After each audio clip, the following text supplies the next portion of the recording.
Polda Papua cek kabar anggota KNPB keluar organisasi dan gabung NKRI. Beredar kabar sejumlah pemuda anggota Komite Nasional Papua Barat KNPB menyatakan diri keluar dari organisasi tersebut. Polda Papua pun turun tangan mengecek kabar tersebut. Informasi itu beredar di media sosial pada Jumat 12 Februari 2021. Dalam informasi itu disebut puluhan pemuda anggota KNPB sektor Wamena menyatakan keluar dari keanggotaan KNPB dan menyatakan kembali gabung Negara Kesatuan Republik Indonesia. Disebutkan mereka memutuskan keluar dari KNPB karena struktur dan program organisasinya tidak jelas.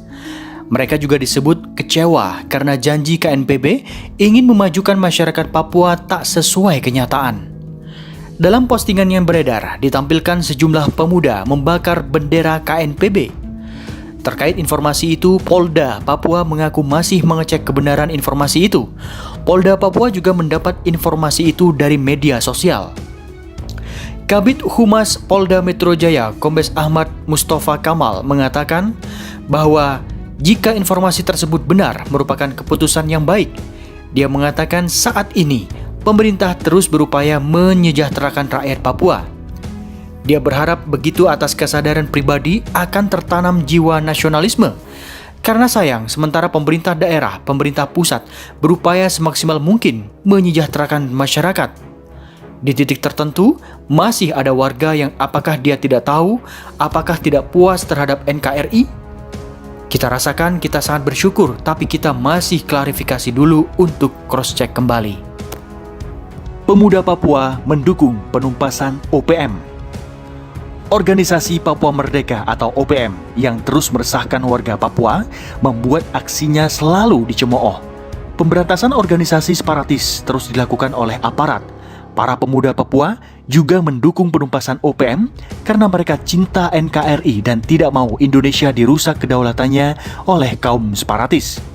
Saat Papua bergabung dengan Indonesia setelah penentuan pendapat rakyat atau PPRA, maka ada yang tidak menyetujui hasilnya.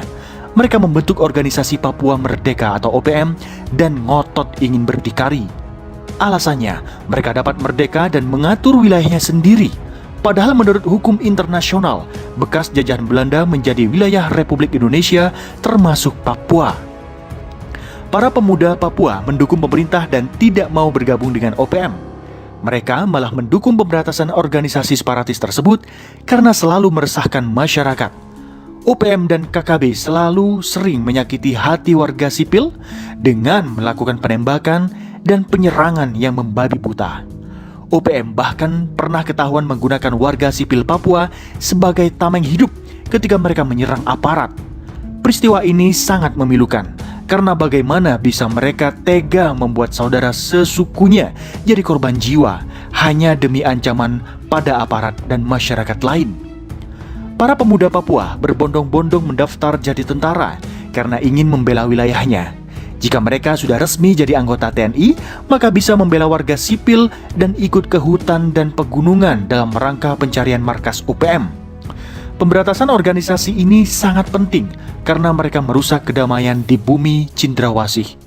Penerimaan tentara di Papua juga terselenggara berkat beasiswa program Otsus, sehingga meringankan beban finansial para pemuda. Mereka bisa dilatih jadi bintara dan siap ditempatkan di wilayah terpencil sekalipun. Tujuannya agar membela kehormatan NKRI dan memberantas OPM serta KKB yang selalu meresahkan masyarakat. Permasalahan separatisme di Papua tidak hanya berkisar pada kekejaman OPM, namun juga ada campur tangan dari pihak asing. Mereka ikut cawe-cawe karena mengincar tambang-tambang di Mimika, sehingga jika OPM berhasil, akan bisa menikmati hasilnya. Pihak asing sangat licik dan menggunakan OPM sebagai perpanjangan tangan. Para pemuda Papua yang tergabung dalam Ampera atau Aliansi Mahasiswa Pemuda Rakyat Papua mengecam pihak asing yang mendukung OPM serta ikut merayakan ulang tahunnya pada tanggal 1 Desember. Bahkan pihak asing ikut mengibarkan bendera bintang kejora yang jadi lambang OPM.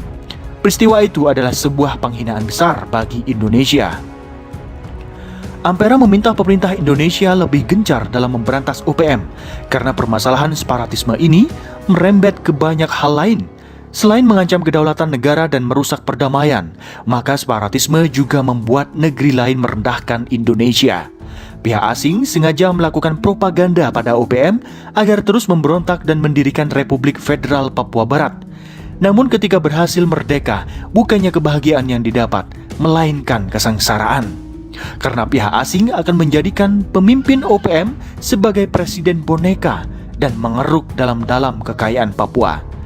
Hal inilah yang tidak disadari oleh OPM karena mereka sudah termakan oleh propaganda asing.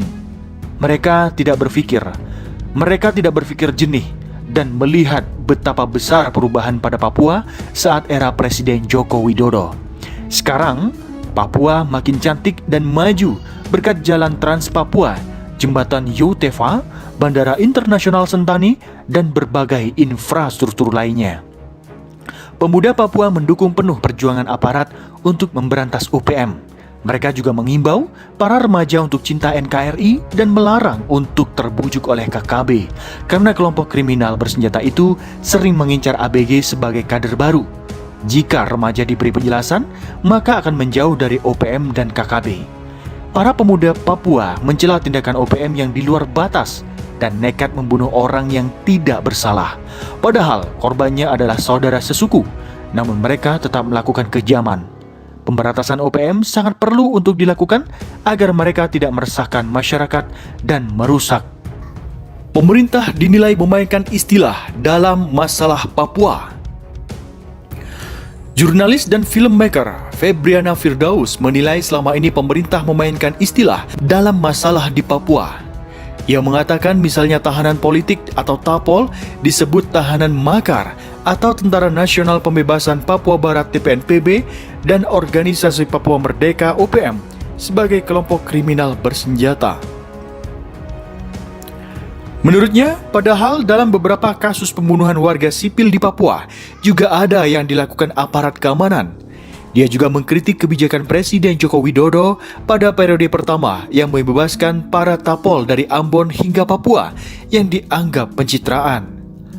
Padahal katanya, ketika ia mewawancarai berbagai pihak termasuk Tapol yang bebas, mereka menyatakan tidak pernah mengajukan gerasi, akan tetapi dipaksa bebas dari lembaga pemasyarakatan.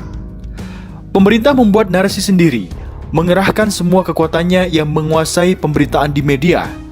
Febri juga mengatakan bahwa pemberitaan beberapa media nasional terkait Papua yang dianggap tidak dapat melihat dari berbagai sudut pandang.